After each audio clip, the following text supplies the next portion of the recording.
So hi everyone, thank you so much for coming today. We're just going to get started by looking at some of the aims of the session and talking a little bit about what networking is and sort of introducing the event. But before that, if everyone could register their attendance using the QR code, you don't have to do this right now, you can do it at any time. But that would be really helpful if you could do that.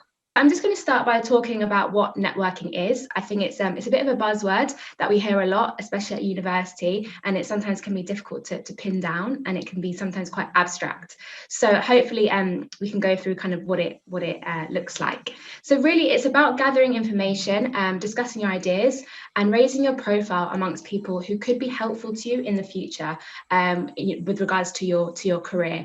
You can network at professional events, so specifically targeted networking events at uni, online, virtually, and informal settings too. So it can really happen anywhere.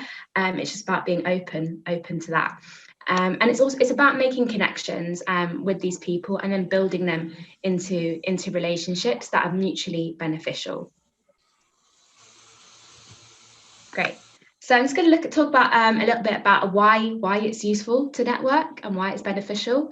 So it can open doors to new opportunities for business, for your career advancement, your own personal growth, or just even simply like new knowledge. You can learn from others who have followed similar career paths and gain connections to potential employers. That's a really good one. And it can help you keep top of mind when opportunities such as job openings arise. And it can increase your likelihood of receiving introductions to potentially relevant people, or even a referral, depending on who you're in contact with.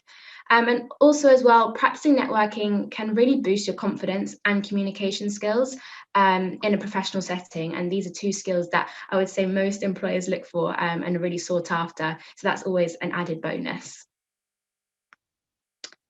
So we've just got a little case study here of Ben, who was a student at University of Manchester, and he talks a little bit about how he has found networking useful and some tips and advice that he has. So I'll just give everyone a minute to have a read through that.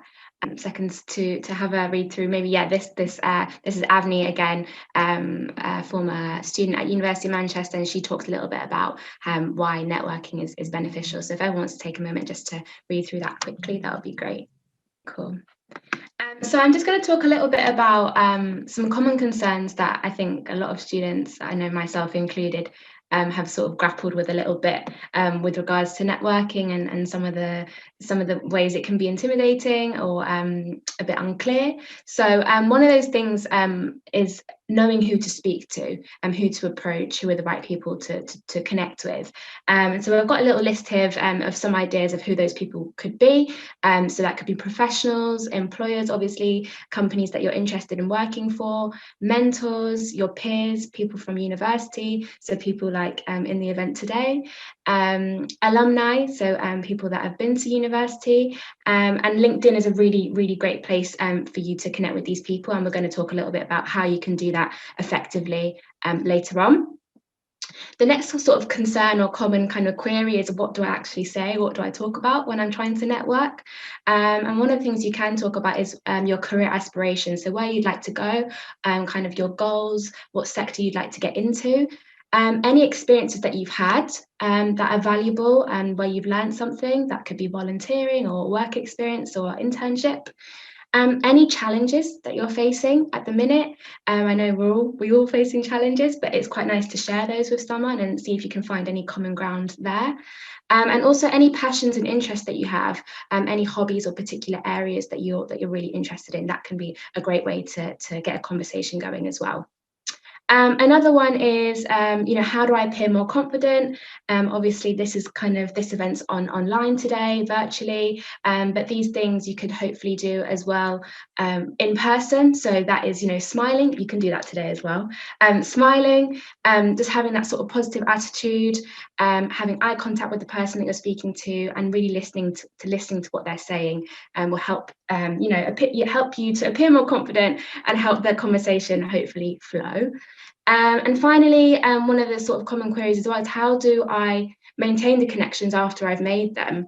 And communication is key for that, and we're going to talk a little bit more about that later, about how you can maintain those connections, looking for ways to be helpful, So it's all about being mutually beneficial. How can you help them and how can they help you? Again, we'll speak more about this. Keeping your LinkedIn updated. Again, we'll speak more about this. And just being genuine. That's a really important one. Being yourself, and just being honest and open to speaking to different people. So I've got some sort of tips here for today's session, but hopefully you can sort of carry these with you when you find yourself in different networking situations. So the first one, just being polite and treating any information given to you as valuable, even if it's not what you anticipated or doesn't necessarily link with what you're interested in. It's always good to just be polite and open-minded. If you're not too sure how to start these conversations, it's always really nice to start with a short summary of who you are and what you've done so far and anything that you're looking for help with. It's really nice as well to help the conversation flow is to ask open-ended questions about the person's interests, about their goals, what are some of their current challenges, and there might be an opportunity for you to help them by connecting them to a resource or something that you know about based on your own experience. It'd be really nice at the end of the conversation to connect and get each other's details for LinkedIn. That would be really nice. And also just another tip as well, not to feel disheartened if you don't gel with someone or you don't have anything in common.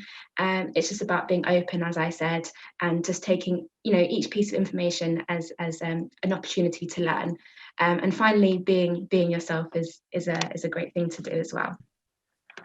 So what did we achieve today first? So just understanding the value of networking and the benefits. We've practiced networking with a wide range of people. I know that I've talked to a lot of people from different subject areas, different parts of the world.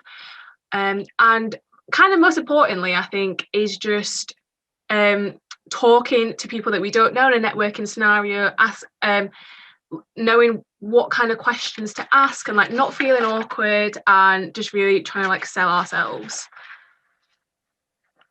Just the next slide, please. Okay, so some resources to help us continue to network and find these opportunities. One of them is the Library Peer Network. So if you're eligible to join, and the criteria will be on the website, the Library Peer Network is a good resource to use. So it's an online space in Microsoft Teams, and it'll give you the opportunity to enhance connections you made today and keep communicating. So as it says here, it offers academic tips, networking events, and weekly tips. So it's free to join if you are eligible. But if you're not eligible for this network, then no worries, because on the LinkedIn page there for the University of Manchester, there is an alumni section. And if you click on this alumni section, as demonstrated by the arrow, you can see where the alumni live, where they work. So what we really suggest doing is kind of going on one of these sections. So say if it's what they studied and it's chemical engineering, and you find someone on there that you like the look of, or you like their experience, you might want to ask them a question about how they got into their first job, or what kind of modules they picked towards the end, or even if it was history, what kind of dissertation they did. The alumni network is a really good place to start, because I think a lot of people would be willing to help you, especially because you have been to the same university. So please don't be afraid to reach out to the alumni.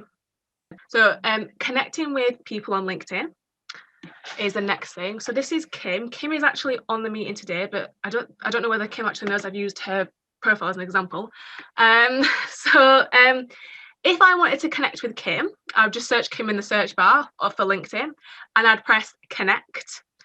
Next slide, please, Vic. And I can customize this invitation to Kim. So if I hadn't met Kim before, I would say, hi, Kim. So we know each other from the Student Speed Networking event. I'd love to keep in touch with you. Thank you. And I would press send. And then Kim hopefully would accept me. So here are some tips about sending messages on LinkedIn. So just start with a hello and where you know them from, and kind of why do you want to keep this connection? What's the kind of purpose of you messaging? And then wrap up with a message with a thank you. So you can start off by connecting with the people that you've met here today, but these rules are kind of applicable to anyone that you want to connect with on LinkedIn. So if I've sent that message to Kim, then my thing will be pending, and then hopefully Kim will accept me. And so I just want to touch briefly on maintaining a presence on LinkedIn. LinkedIn, I think, is a really can be a minefield at times. So I think that these tips will kind of just help you navigate it. So LinkedIn really works well if you interact with posts. So these are my friends, and they're okay that they're on this presentation. So this is my profile, and I've liked my friend Lydia's offer for a PhD project, and I've commented on my friend Mary's post about her employment offer. And I do this because, one, just to show my appreciation for them and my thanks for them, but also just because when I post that comment on, say, Mary's profile, the one on the right, Mary's network will be seeing that, and they can click onto my profile and I can click onto their profile. So it's just a way of kind of making your web bigger and making your reach bigger. So you can interact with posts. Vic, she often likes to share things that are useful to her network. So she knows that people are interested in some of the UN opportunities, and it's not, I don't think it's necessarily going to benefit her, but like she wants to share it so that other people can have the opportunity to do so. And my friend Kitty here, she's sharing something that she's doing. So she's tagged the NatWest group. And so again, it's just that same principle as the people from the NatWest group can see it, and a lot of other people can see it. So the post, although it seems minor, actually has quite a big reach. So you will be getting like looked at and noticed on your profiles. I'm just going to slide here because the university were committed to equality, diversity and inclusion.